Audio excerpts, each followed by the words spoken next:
ကနေတရုတ်စာလေ့လာနေတဲ့ကျောင်းသားကျောင်းသူတွေရောက်ဆိုရင် UI website ရဲ့ထူးခြားတဲ့အချက်၃ချက်ကိုသိထားသင့်တယ်နော်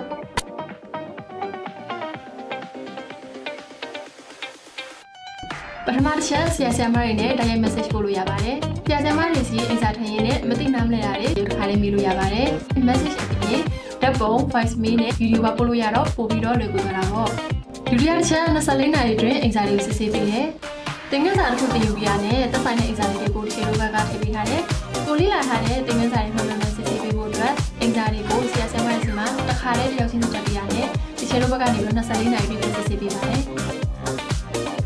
စာကိုအချိန်တိုလေးတွေစနစ်တကျလာဖို့အကောင့် feature လေးဖြစ်တဲ့ weekly planner ပါ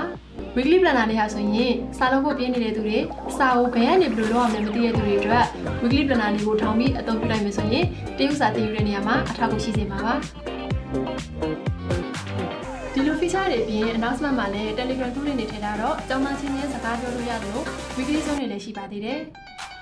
ဒါအပြင် VPN ချိတ်ပြီးသုံးပြကြမှုတွေအတွက်ဗီဒီယိုတွေကို quality ကောင်းနဲ့လေ့လာသိယူနိုင်လို့ဆိုတော့သင်တန်းဆောင်စမ်းနေတာတွေရှိရင် Chinese လိုမှတ်ခဲ့ပြရတယ်လို့အောက်ပါဖုန်းနံပါတ်တွေကိုလည်းဆက်သွယ်မြင်နိုင်ပါတယ်